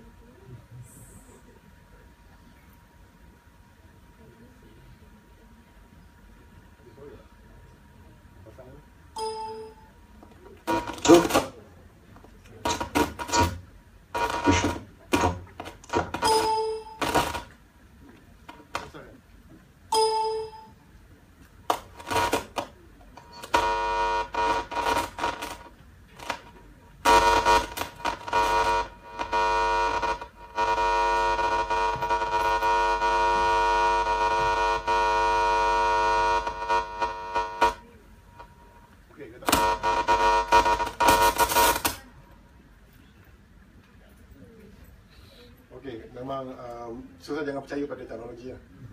Hopeless. Okay. Alright. Ini video ni merupakan video yang diinisiatkan oleh Profesor Tharun Ramadan. Dia panggil Silent Reformations. Walaupun apa yang berlaku di dunia Islam pada hari ini, kita dengan kelemahan dari segi tertiary education, literacy, dari segi migration dan sebagainya, tetapi apa yang berlaku di Indonesia dia panggil Silent Reformations. Dan itu kita kena akui. Dan even dalam ini merupakan daripada Silent Reformation tersebut, iaitu telah berlaku, bermulanya berlakunya kebangkitan. Tutuplah. Berlakunya kebangkitan. Okey, berlakunya kebangkitan dari segi aspek kebangkitan umat Islam itu sendiri. Itu kita tak dapat nafikan. Okey, teruskan. Saya boleh start. Okey. Dan kita tengok ini saya bagi contoh Singapura, tidak? Ini Singapura. Singapura dia dah ada lama Center for Strategic Futures. Kita kat Malaysia ada lah. Dekat JPM tak apa tak tahu future apa tak tahu. Okey. Mereka mengkaji dan mereka, kalau saya sangat menarik mengikuti siapa baca, kalau nak tengok baca buku Lee Kuan Yew. Okey, baca biografi Lee Kuan Yew. Menarik Lee Kuan Yew ni. Macam mana Singapura jadi pada hari ini. Pada permulaan Singapura ditubuhkan, sebenarnya Singapura telah pun mencari dunia Islam untuk membantu mereka mempersiapkan dari segi aspek ekonomi dan juga militeri. Negara pertama yang mereka jumpa adalah Mesir. Sebab Mesir pada waktu itu adalah negara yang paling kuat militeri. Tapi Mesir tak nak layan. Kedua, mereka pergi jumpa India. India pun macam tak nak layan. Akhirnya mereka jumpa siapa? Siapa tahu? Mereka jumpa Israel. Dan Israel telah menghantar askar-askar mereka yang terbaik, jeneral mereka terbaik, dan mereka tukar nama, tukar nama. Untuk ada, sebab masa tu orang Melayu kuat lagi. Tukar nama dan mereka menyamar. Dan mereka katakan bahawa mereka bukan daripada Israel. Dan akhirnya pada hari ini, semua sistem di Singapura adalah sangat-sangat menarik, seperti juga sangat-sangat kemas, seperti juga di Israel. Dari segi military, dari segi intelligence, Mossad dan sebagainya, mereka mempunyai. Itu sebabnya dulu kalau orang Islam layan dulu, tak adalah pergi ke Israel. Kalau Mesir waktu itu layan, tak adalah pergi ke Israel. Jadi maknanya kesalahan kita juga pada hari tersebut. Okay, baca buku Lee Kuan Yew. Amazing guy. Lee Kuan Yew ni first class dekat Cambridge. Kemudian dia buat law dalam within 3 months dia lulus Lincoln sini. Within 3 months tak ada orang buat lagi. Saya baca sejarah Lee Kuan Yew, sangat brilliant. Okey, teruskan. Okey, ini buku-buku yang saya rasa yang wajib haraki lah, ataupun atau digalakkan untuk baca. Yang ini oleh Profesor Umar Farouk, Value Oriented. Okey, ini buku yang ditulis Abdullah Ahmad Said, dan buku Radical Reform oleh Tharun Ramadan, dan juga ni buku yang ini buku orang kafir. Okay, sebab apa? Sebab menarik je. Saya selalu, bukanlah saya nak bias pada orang bukan Islam ni. So mereka datang dengan data. Kita buku tulis, memang buku ni, tapi data tak ada. cerita tentang data kita, Quran, hadis tu memang terbaik lah. Tapi data, maksud saya data dia, okey, berapa persen GDP, berapa persen percentage orang ni, berapa persen, bagaimana calculation, ratings, index dan sebagainya. Buku ni. Dalam buku ni dia ceritakan bahawa crisis bring ethics back to the mainstream. Okay, dalam buku ni dia kata apa? Okay, rediscovering values on Wall Street, Main Street and Your Street. Apabila berlakunya financial crisis, semua orang kembali mencari Tuhan. Semua orang kembali mencari ethics. Dan dia support dengan beberapa data. Ya, ada banyak buku-buku yang, kalau tuan-tuan baca buku yang Joseph Stiglitz, Piketty dan sebagainya, penuh dengan data yang kita rasa lemas dengan data-data tersebut. Tapi bila kita baca buku Islam, ni pun data baik dah ni. Kebanyakan kita kurang data. Saya pun akui bahawa lemah daripada aspek data. Sebab data is power. Dunia akan ditentukan oleh data. Itu kita bincang tentang Big Data Analytics. Ada satu buku yang approach yang berbeza, Triple IT. Dia ada beberapa buku. Sebagai contoh, buku Triple IT, dia menceritakan buku bagaimana parenting skills untuk childhood. Dia letakkan Al-Quran, kemudian dia letakkan pandangan-pandangan dan data-data daripada segi psikologi, dari segi health, dari segi kesihatan dan sebagainya. Dan buku itu sangat menakjubkan, iaitu menggabungkan di antara nakli dan nakli ini yang Muslim. Dan sepatutnya itulah approach yang ada pada penulis buku. Dan buku ni tuan-tuan, kalau kita baca dan kita hadam dan kita hayati, okey, dah ada translate dah ada translate bahasa Melayu, dia akan betul-betul membuatkan kita untuk tidak tidur lena. Itu sebab apa? Sebab kita risau. Kalau tak berlakunya reformasi, Allah tak pilih kita untuk terlibat sama dalam kebangkitan Islam, kita akan rugi. Allah akan pilih orang lain, tuan-tuan. Okay, Allah akan pilih orang lain. Teruskan. Jadi yang pertama adalah strategic future adalah education. Adalah education, tuan-tuan. Kita tengok tadi literacy rate, okay, dan juga kita tengok tertiary education. Umat Islam sangat lemah. Kalau kita umat Islam tak berubah untuk education, dan education yang ditawarkan mesti berubah sesuai dengan zaman pada hari ini.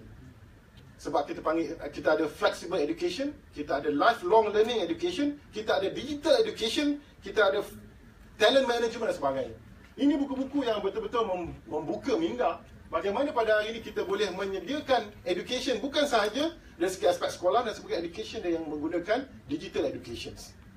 Okay, dan ianya akan mempengaruhi masa depan. Ini dikatakan oleh Malcolm X.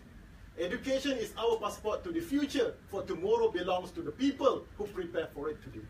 Power Malcolm X. Okay, saya pernah pergi masjid Malcolm X, solat jemaat di New York. Itulah pertama kali saya tergelak semasa khutbah. Sebab khutbah dia sangat enjoy. Siap khatib boleh rap sikit dan dia buat kelakar. Jadi semua gelak dalam tu. Tak tahulah batal ke tak sendiri. First time saya gelak dalam khutbah. Selalu tidur. Terus kan? Okey.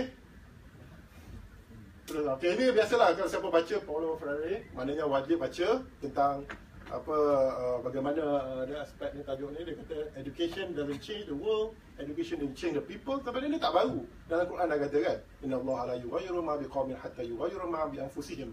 Tetapi orang lain yang enhancekan ayat tersebut, ini dibicarakan oleh Paulo Freire. Okey. Okey, teruskan.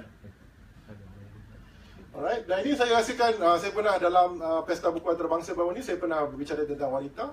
Dan pada abad ini, saya rasa wanita lah salah satu daripada golongan yang akan mendepani masa depan yang strategik. Kalau kita tak empower wanita, kemungkinan kita tak boleh ke mana. Jadi wanita, kalau dunia Islam nak berubah, dia kena empower wanita dia. Kena benarkan wanita dia memandu. Kena benarkan wanita dia untuk education. Kena benarkan wanita dia berada di dalam pos-pos strategik. Sebab apa? Sebab inilah di antara wanita. Sebab kalau kita lihat kajian, ini kajian tau. Dia ada kajian dia. Bukanlah saya bias kepada wanita. Tetapi banyak kajian mengatakan bahawa merit itu bukan bergantung kepada gender. Ya, kepada gender.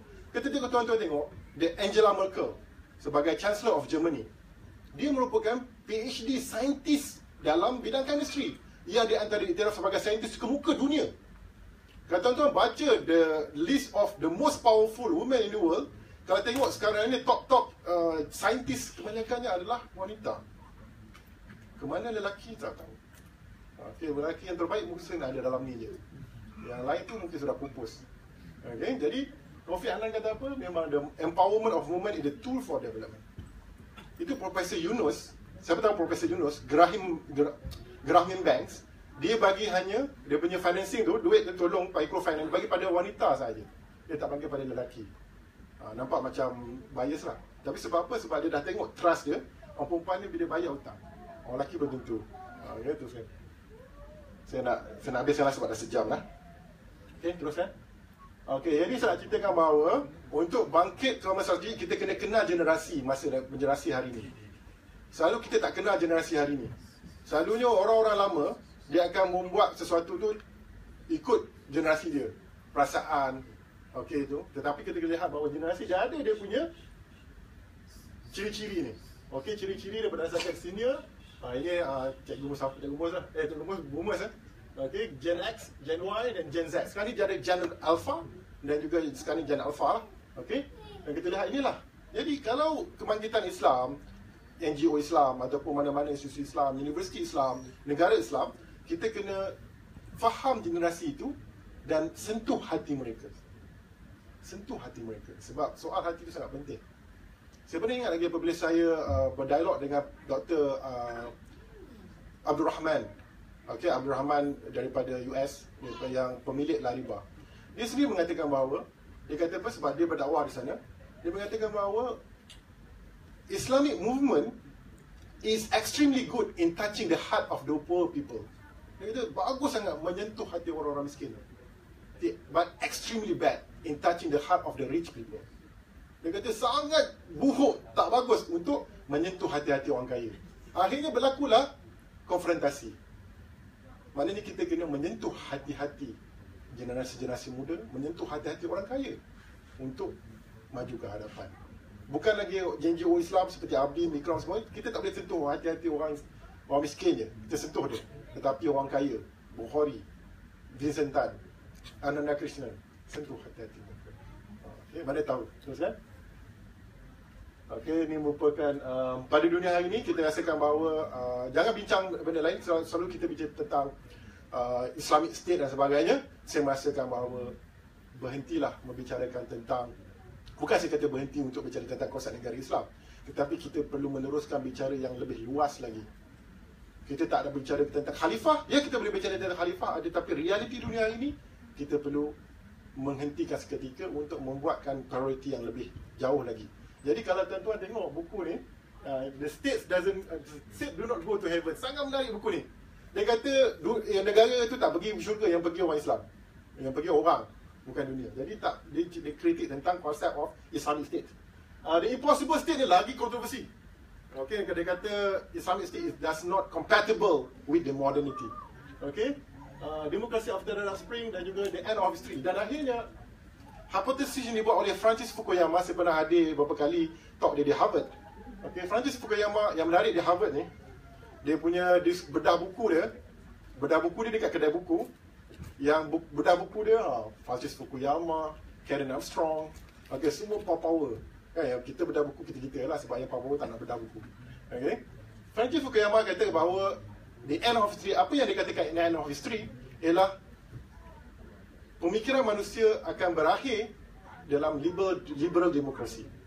Jadi struggle apa yang berlaku di dunia Islam ini adalah struggle untuk menyesuaikan diri dengan demokrasi. Ratusan tahun Eropah struggle untuk mendapatkan demokrasi, termasuk di Amerika, dan inilah yang berlaku di dalam dunia Islam. Isunya ialah bukanlah isu apakah Islam itu selari ataupun tidak dengan demokrasi, tetapi apakah bentuk demokrasi yang Islam mahu. Okey, saya ada tulis satu artikel. Okey, Islam ada iaitu compatibility Islam and democracy yang diterbitkan dalam satu jurnal yang menceritakan tajuk ni. Teruskan. Saya rasa saya dah habiskan, saya teruskanlah. Habiskan akhir sekali. Banyak panjang lagi. Okey, yang akhir sekali ni, slide ni saya akan upload dalam website saya. Jadi semua boleh download dan boleh edarkan dan boleh bicarakan. Kalau ada persoalan pun kita boleh teruskan diskurs. Apa yang ingin saya katakan pada hari ini ialah kita cuba untuk mendefinisikan apa bentuk masa depan. Apa yang kita inginkan masa depan yang strategik. Apa yang dimaksudkan masa depan strategik adalah masa depan yang kita aturkan dan caturkan sendiri. Dan sebelum kita dapat membina masa depan kita kena reality dan diagnose apa yang berlaku dan apa yang ada pada hari ini. kita lihat dunia Islam sekarang ini sedang menghadapi satu fenomena yang begitu mengerikan, di mana seluruh dunia Islam, hampir majoriti dunia Islam berlakukan krisis, dan tetapi apa yang berlaku, kita tidak mampu, kita lambat untuk respon terhadap apa yang berlaku pada hari ini. Tetapi kalau kita lihat masa depan yang akan terjadi pada dunia akan datang, ianya membuka peluang kepada umat Islam untuk bangkit. Kerana apa? Kerana dengan dunia teknologi yang ada, kita boleh bangkit. Jika dulu kita tidak mampu bersaing dengan syarikat-syarikat besar, sebagai contoh, pada hari ini kita boleh saja membuka syarikat secara online dan sebagainya untuk akses kepada seluruh jutaan pasaran dan sebagainya. Ini membuka peluang yang begitu besar kepada umat Islam untuk bangkit. Dan seterusnya ialah kita perlu lihat apakah aspek yang paling penting untuk mendepani masa depan. Saya lihat tadi iaitu tentang dari segi pendidikan, illiteracy dan juga tertiary education yang sangat rendah. Jadi umat Islam perlu menekankan kepada aspek pendidikan, kerana aspek pendidikan yang akan menentukan.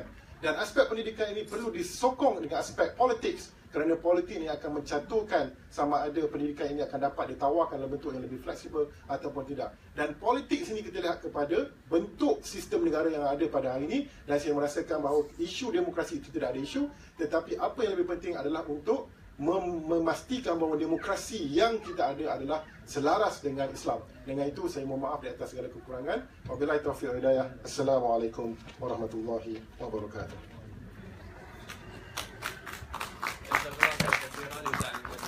Jadi kita buka pada Q&A. Ia terima 2 soalan.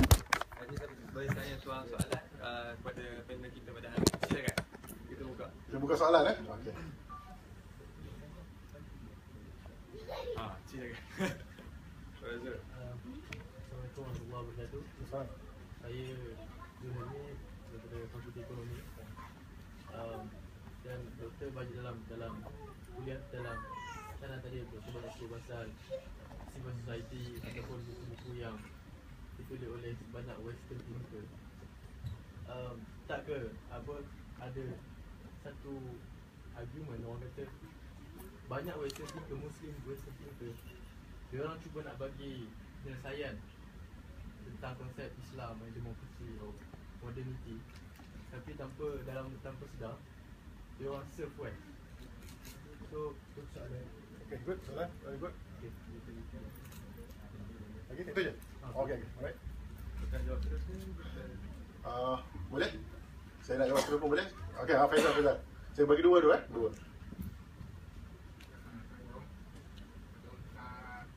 Sekarang kita pada hari ini membuka pada pemikiran masa depan. Sedangkan sekarang ni banyak masjid-masjid bincang tentang kiamat, bila nak kiamat.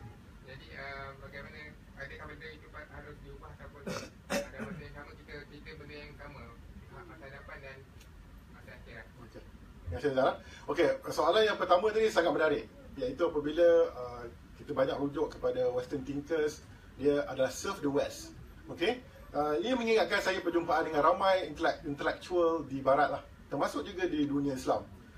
Di antara hobi, dan saya ingat lagi masa saya bawa saya punya rakan-rakan, bagaimana saya punya journey saya setiap kali ke luar negara adalah menziarahi banyak tokoh-tokoh Islam, Saudara Razak, Saudara Kamarul, sampai mereka tak sempat nak shopping.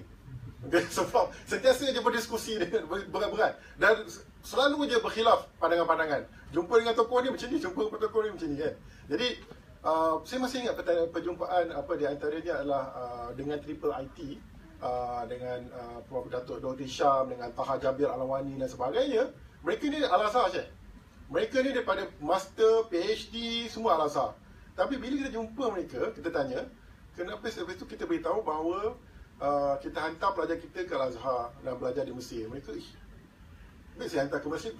Mereka cakap, kenapa hantar ke Mesir? Mereka sendiri yang lahir daripada Al-Azhar, yang lahir daripada contoh, yang lahir daripada dasarnya, tapi mereka mengatakan bahawa kenapa tak dapat pendidikan di negara barat, pendidikan yang lebih yang boleh mereka. Even Profesor Jasir Auda pun bercakap itu. Kalau kita tengok western thinkers yang serve the west, Tariq Ramadan dan sebagainya, mereka dari segi asas mereka bukanlah sebagai goyang, bukanlah lemah. Apabila Profesor Jasir Auda lebih 7 tahun berada di Azhar, talaki kitab. Profesor Tariq Ramadan berada di Azhar beberapa tahun untuk talaki kitab. Dan mereka sangat menguasai turas. Okey, ada banyak lagi profesor-profesor di barat. Sebagai contoh, saya jumpa dengan even di India, kita ada Muhammad Akram Nadwi. Siapa kenal Muhammad Akram Nadwi? Muhammad Akram Nadwi, dia menulis 40 jilid volume buku tentang Al-Muhaddisat, tokoh intelektual wanita. Okey, saya masih ingat masa jumpa ziarah dia, dia sedang menulis buku yang lain dan dia berhenti daripada Oxford semata-mata untuk menulis buku. Okey, menulis buku. Dia berhenti pada Oxford daripada selepas subuh sehingga pukul 9 malam menulis. Okey, inilah golongan-golongan yang kita jumpa, yang kita kata some sort of Western thinkers of the West. Sebenarnya mereka melihat bahawa adanya aspek-aspek benda yang boleh mencetuskan idea yang baik untuk kebangkitan. Okey, ini tidak bermakna kita menerima tanpa ada apa-apa landasan. Apa sahaja yang kita baca mesti ada landasan. Itu kita mesti menguasai fundamentals, akidah dari segi syariah, dari segi aspek-aspek fundamentals yang tidak boleh mengganggu-gugat kita. Sekiranya ada idea itu akan mengganggu akidah kita, mengganggu syariah, mempersoalkan benda-benda yang qat'i, itu kita perlu tolak. Tetapi di antara kelebihan mereka ialah mereka mempunyai kebebasan yang begitu bernas, dan budaya yang ada di dalam budaya ataupun environment yang ada pada itu dengan wacana yang begitu lunak sekali. Siapa pernah dengar debat di antara Syekh Hamzah Yusof dengan Tara Ramadan di Oxford? Boleh tengok dalam YouTube, kita boleh tengok betapa kita boleh bandingkan di antara kekuatan Turas, kekuatan Sufism dan kekuatan mereka yang ini. Jadi kitalah yang memainkan peranan untuk mengharmonikan pandangan-pandangan ini. Dan kita mengakui bahawa ada pandangan-pandangan. Sebagai contoh, tulisan yang ditulis oleh siapa yang LGBT tu? Ishak Manji. Saya beberapa kali ikuti Ishak Manji punya talk di New York. Sebab Ishak Manji sangat famous di New York. Okey, dan saya ikuti Ishak Manji New York. Sebab apa dia famous? Sebab betul, sebab dia menulis tentang bolehnya LGBT dan juga human rights di kalangan equality bersama perempuan. Jadi ini merupakan peluang. Tapi saya hadir juga Khalid Latif.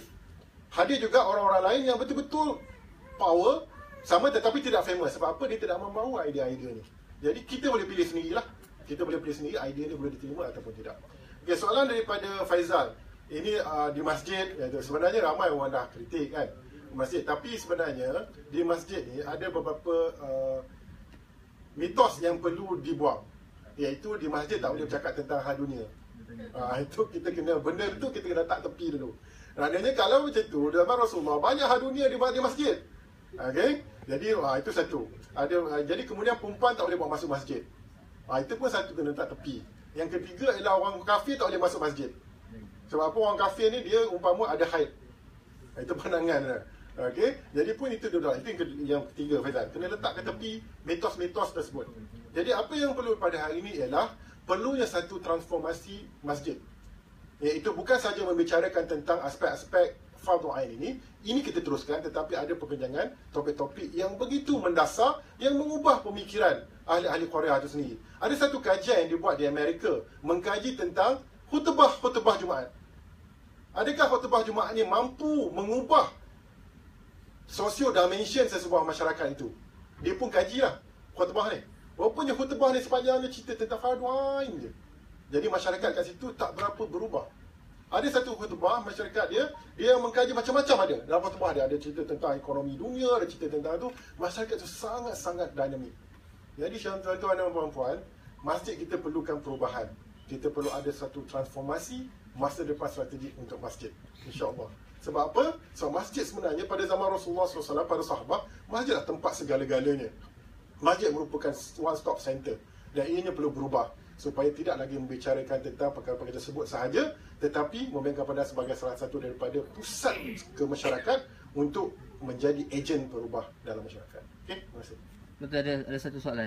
Ni daripada sahabat penonton kita live streaming daripada Azizi Abdul Muain, Yusuf Perak ni. Dia tanyakan kepada doktor, apakah Malaysia dan rakyatnya mampu menghadapi perubahan ini?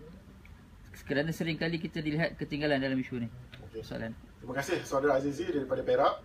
Okey, menjawab soalan ini, okey, seperti yang saya cakap tadi, untuk kita menghadapi masa depan, perkara yang paling penting adalah kelajuan untuk berubah. Ada yang berubah, boleh berubah tetapi lambat, akhirnya mereka telah dipotong oleh orang lain. Seperti yang saya bagi analogi tadi, apabila kita ingin masa depan, kita ingin memandu ke sebuah kereta, kita selalu sangat bersentimental, tengok belakang, tengok tu, maka lambat sampai. Okey, ataupun kita selalu berhenti jap, lepas tu kita buat kerja lain semuanya, kita lambat sampai. Jadi kita perlu kena hadapan, kita perlu fokus dan akhirnya kita kadang-kadang tengok ke belakang. Okey? Tetapi sekiranya kita ingin berubah, kita kena berubah dalam secara kolektif. Ini mulakan ni. Sebab apa kalau kata, if we want to go fast, we go alone.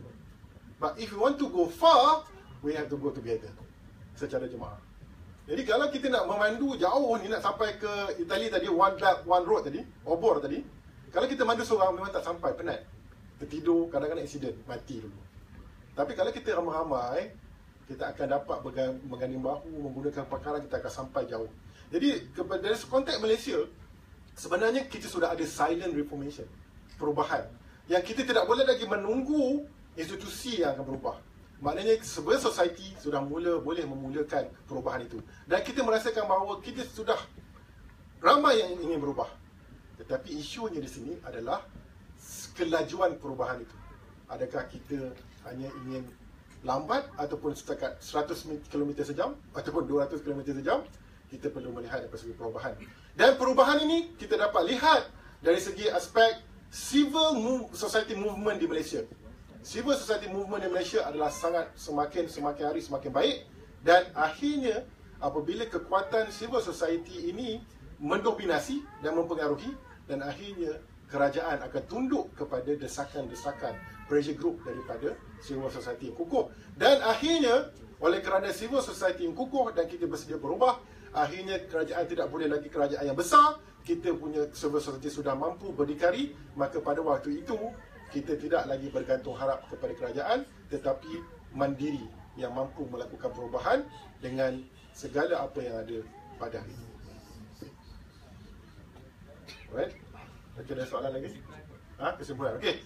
Hadirin dan hadirat yang dirahmati Allah sekalian, saya mohon maaf sekiranya memang ada banyak kekurangan dengan syarahan perdana ini. Ini merupakan di antara insya-Allah artikel terkini yang saya akan buat, iaitu berkenaan dengan menepani masa depan strategi khas tentang digital era, dan khas tentang new economy, khas tentang new economy geografi, khas tentang kebangkitan Islam. Bagaimana untuk kebangkitan Islam seiring dengan apa yang berlaku kebangkitan masa depan dunia pada hari ini.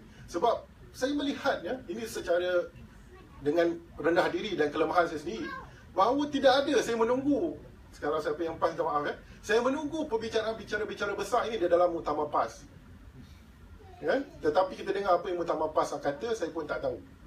Kan? Perkataan mana. Saya tunggu dalam perhimpunan agung UMNO. Okay? Tidak ada. Saya tunggu dalam perhimpunan agung-agung yang lain. Okay? Kita dengar. Gerakan Islam. Maksud saya gerakan Islam. Ada tak tuan-tuan baca pada gerakan-gerakan Islam yang bicara tentang masa depan, bicara tentang ekonomi, digital economy, bicara tentang the future of jobs, bicara tentang new geographic economy, geopolitics? Rendah diri saya tak mendapat kerancakan wacana-wacana itu. Dan kita perlu berubah. Sebab kita perlu memastikan bahawa kita perlu disibukkan dengan isu-isu yang sebegini. Kita perlu disibukkan. Kerana apa? Kerana kalau kita tidak mensibukkan benda itu, kita akan sibuk dengan benda-benda yang furuk, benda-benda yang tidak mampu membantu kita untuk kehadapan. Saya masih ingat lagi dalam buku yang tulis oleh Syekh Al-Qaradawi, apabila Imam Hasan Al-Banna ditanya oleh dalam sebuah masjid, dia masuk dalam sebuah masjid. Okey, ditanya kepada Imam Hasan Al-Banna, okey, apakah hukum ni sebagai contoh, apakah hukum talqin, apakah hukum ziarah kubur dan sebagainya. Imam Hasan Al-Banna cakap apa? Apakah tujuan kamu menyoal tersebut? Aku tahu tujuan kamu menyoal tersebut untuk perli sakatik kepada golongan yang ni. Sebab kamu nak kata itu adalah bid'ah. Tujuan kamu itu tidak suci. Begitu Hasan Al-Banna mengatakan bahawa marilah kita bersama-sama menyatukan hati, berkasih sayang, ar-rifq, berkasih sayang sesama kita, despite dengan kepelbagaian kekhilafan yang ada. Sebab apa? Kita tidak punya masa lagi. Kita berkasih sayang atas nama Allah SWT, atas nama Rasul kita untuk memikirkan benda-benda yang lebih besar, benda-benda tentang umat, benda-benda tentang masa depan. Dan itulah yang akan menentukan sama ada kita boleh sustain, kita boleh viable, dan akhirnya kita adalah di antara orang yang terpilih oleh Allah SWT untuk bersama-sama dengan arus kebangkitan Islam yang strategik. Wabillahi taufiq wal hidayah. Assalamualaikum warahmatullahi wabarakatuh.